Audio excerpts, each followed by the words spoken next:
बहुत प्राचीन समय की बात है, जब धरती पर अधर्म बढ़ रहा था और असुरों का आतंक फैल रहा था। उसी समय असुर कुल में जन्म हुआ दो भाइयों का, हिरण्याक्ष और हिरण्यकशिपु। दोनों अत्यंत शक्तिशाली थे, लेकिन उनमें से एक का अंत भगवान विष्णु के हाथों हुआ। भगवान विष्णु ने वराह अवतार लेकर हिरण्याक्ष का वध किया। अपने भाई की मृत्यु से हिरण्यकशिपु क्रोध से भर उठा। उसने प्रतिज्ञा की, मैं विष्णु से बदला लेकर रहूंगा, और वह अमर बनने के लिए जंगल चला गया। हिरण्यकशिपु ने कठोर तपस्या शुरू की। वह वर्षों तक खड़ा रहा। उसका शरीर सूख गया, लेकिन तपस्या नहीं टूटी। अंत में ब्रह्मा जी प्रकट हुए।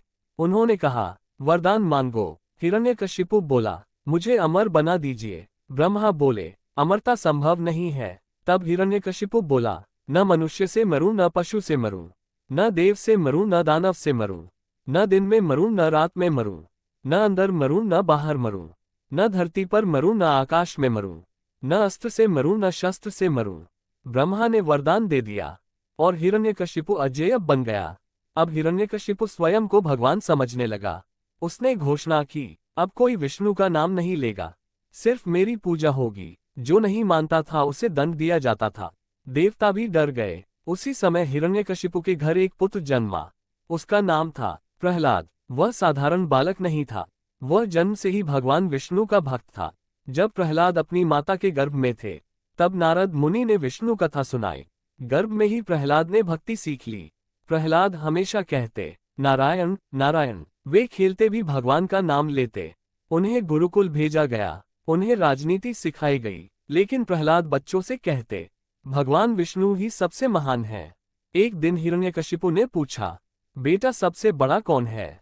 प्रहलाद बोले, भगवान विष्णु। हिरण्यकशिपु क्रोधित हो उठा। प्रहलाद को विष दिया गया, लेकिन कुछ नहीं हुआ। उन्हें हाथियों से कुचलवाया गया, वे बच गए। उन्हें पर्वत से गिराया गया, वे बच गए। उन्हें सांपों में डाला गया, वे बच गए। उन्हें समुद्र में फेंका गया, वे बच गए। सैनिकों ने तलवार से हमला किया, लेकिन वे बच गए। हिरण्यकशिपु की बहन होलिका आई। उसे वरदान था कि आग उसे नहीं जला सकती।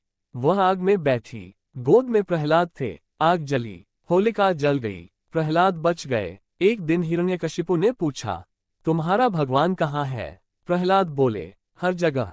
हिरण्यकशिपु बोला, क्या इस स्तंभ में भी? प्रहलाद बोले, हाँ। हिरण्यकशिपु ने स्तंभ पर प्रहार किया और स्तंभ फट गया। भयानक गर्जना हुई। प्रकट हुए नरसिंह भगवान, आधा मनुष्य आधा सिंह। नरसिंह भगवान ने हिरण्यकशिपु को पकड़ लिया, उसे चौखट पर बैठाया, गोद में रखा। समय था संध्या का, न दिन था न रात। उन्होंने नखों से वध किया। नरसिंह भगवान शांत नहीं हो रहे थे। देवता डर गए। तब छोटा बालक आगे बढ़ा, वह था प्रहलाद। उन्होंने प्रार्थना की, प्रभु शांत हो जाए। भगवान शांत हो गए। भगवान बोले, प्रहलाद तुम मेरे सच्चे भक्त हो। प्रहलाद राजा बने। उन्होंने धर्म से शासन किया और जीवन भर भगवान की भक्ति करते रहे। सच्ची भक्ति कभी हारती नहीं, और भगवान अपने भक्तों को हमेशा बचाते हैं।